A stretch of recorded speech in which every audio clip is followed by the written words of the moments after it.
जी अस्सलाम वालेकुम। Welcome to my YouTube channel. Babar Anwar मेरा नाम है। कराची पाकिस्तान में हम लोग लोकेटेड हैं। बात करना चाह रहा था यूके वीज़ा के हवाले से।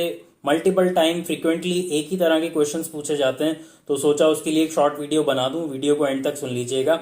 जैसा कि लोग हमसे पूछते हैं क्या हमारे फाइनेंसेस को हम यूके वीज़ा एप्लीकेशन में किस तरह से जस्टिफाई कर सकते हैं, क्या हमारा प्रीवियसली अगर कोई वीज़ा यूके का रिफ्यूज़ हुआ था तो वो इस वाली एप्लीकेशन के ऊपर इम्पैक्टफुल रहेगा या नहीं रहेगा।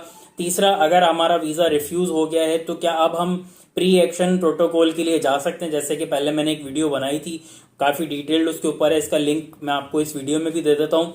अच्छा, इन सारे सवालों के हवाले से मैं आपको जवाब देने वाला हूँ। अगर वीडियो हेल्पफुल लगे तो आपने लाइक करना है, शेयर करना है, कमेंट करना है और चैनल को सब्सक्राइब कर सकते हैं। अच्छा, अगर आपका यूके का पहले वीज़ा रिफ्यूज़ हो चुका है तो अब उसकी रिफ्यूज़ल को लेकर आपकी करंट एप्लीकेशन के ऊपर यूं इम्पैक्ट नहीं आएगा, क्योंकि जब भी आपको यूके वीज़ा एप्लीकेशन आप नहीं अप्लाई करते हो तो वो आपके करंट सिनेरियो, सर्कमस्टांसेस, आपके स्टेटिक्स, आपके एसेट्स, आपके जो करंट सिनेरियोज होते हैं उसके ऊपर वो वर्किंग कर रहा होता है। वो प्रीवियस को अगर आप उसको जस्टिफाई कर देते हो तो वो इम्पैक्टफुल उस तरह से नई एप्लीकेशन में नहीं रहता।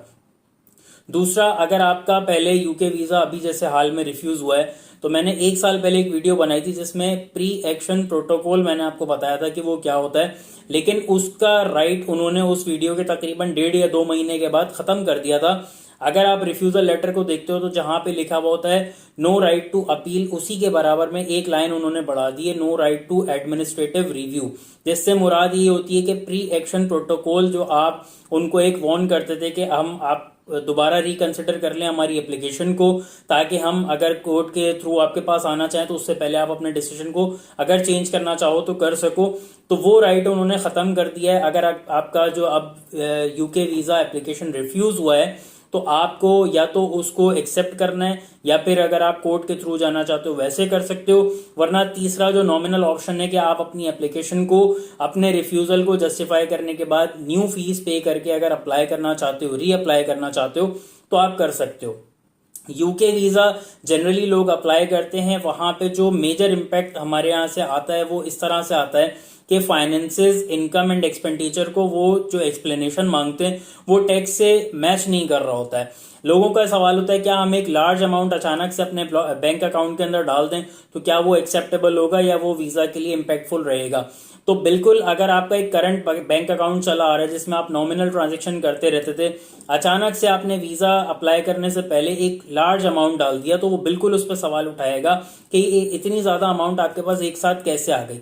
अगर तो आपके पास उसको कोई जस्टिफाई करने का ऑप्शन है, जैसे आपने कोई अपना एसेट को लिक्विडेट किया है या कोई ऐसी चीज़ थी आपके पास जिसको आप डॉक्यूमेंट से जस्टिफाई कर सकते हो तो ठीक है। लेकिन अगर आपके करंट नॉर्मल ट्रांजेक्शन आते आते एकदम से एक लार्ज अमाउंट, बल्क अमाउंट आपके अकाउंट में आ गया तो वो बिल्कुल आपके लिए क्वेश्चन रेज भी करेगा और वो आपके वीज़ा को रिफ्यूज़ल करने का इम्पैक्टफुल पॉइंट भी बन सकता है। तीसरा, लोग हमसे ये पूछ रहे होते हैं कि हम पहले यूके वीज़ा स्टडी वीज़ा पे रह कर आए, हम तो 4 साल 3 साल वहां पे रह के आए, हमने डिप्लोमा डिग्री लिया था, अब हम विजिटर कैटेगरी डाल रहे हैं तो यूके तो हमें यूं वीज़ा दे देगा। तो ऐसा नहीं है। यूके या कोई भी मुल्क स्टडी प्रोग्राम को बिल्कुल सेपरेटली देखता है, विजिट कैटेगरी को बिल्कुल सेपरेटली देखता है। अगर आपके पास हिस्ट्री में स्टूडेंट वीज़ा रहा है, यूके का भी रहा है, और आपने वहां 3 साल 4 साल जो भी आपका वहां पे अरसा था वो कंप्लीट करने के बाद आप आ गए, अब आप विजिटर कैटेगरी में डाल रहे हो तो आपका वो वाला ट्रैवल हिस्ट्री में उस तरह से कंसिडर नहीं होगा। क्योंकि जब आप स्टडी वीज़ा अप्लाई करते हो तो जो भी आपका इंस्टीट्यूट होता है, आपकी यूनिवर्सिटी होती है, कॉलेज होता है, जो भी आपका एजुकेशनल इदारा होता है, इंस्टीट्यूट, वो आपका वहां पे गारंटर बना हुआ होता है। वो पर्पज, आप वो वाला अपना पार्ट कंप्लीट करके वहां से निकल गए हो, अब वो सिनेरियो खत्म हो गया। अब आपके लाइफ टाइम के अंदर आपके पास एक हिस्ट्री में तो है कि आप वहां पर यूके में स्टूडेंट रहकर आए हो, लेकिन वो आपकी आने वाली विजिट वीजा एप्लीकेशन को हेल्प आउट उस तरह से नहीं करता कि हमें तो अब 100% मिल जाएगा। तो ये एक गलत फहमी होती है, इसको मैंने सोचा आपको बता दूं। तीसरा, यूके का जनरल विजिटर वीजा आप अप्लाई कर सकते हो, चाहे आप टूरिज्म के लिए जा रहे हो, चाहे आप अपनी फैमिली से मिलने चाह रहे हो, चाहे आपके कोई दोस्त है वहां पे फ्रेंड्स हो, या आपका कोई बिजनेस मीटिंग्स हो, कुछ भी सेमिनार्स अटेंड करने, कॉन्फ्रेंस करने, तो आप विजिटर कैटेगरी में अप्लाई कर सकते हो।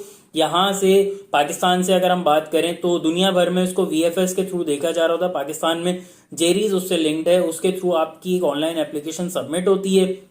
नॉमिनल जिस तरह से बाकी मुल्कों की एप्लीकेशन होती हैं, सेम उसी तरह से यूके आपको आकर आपके financial source of income, mode of income, आपके एक्सपेंडिचर को मंथली आप किस तरह से अर्न करते हो, किस तरह से एक्सपेंड करते हो, उसको टैक्सेशन में किस तरह दिखाते हो, ये सारी चीजें आपसे थॉरली पूछता है। आपकी ट्रैवल हिस्ट्री वो पिछले 10 साल की मांगता है, उसको इसमें 3 पार्ट्स के अंदर डिवाइड किया हुआ है, जिसमें पहले पार्ट के अंदर वो आपसे यूएसए, कनाडा, न्यूजीलैंड, ऑस्ट्रेलिया इसको लेता है। दूसरे में आपको वो यूके के बारे में पूछता है कि लाइफ में आप कभी यूके गए हो।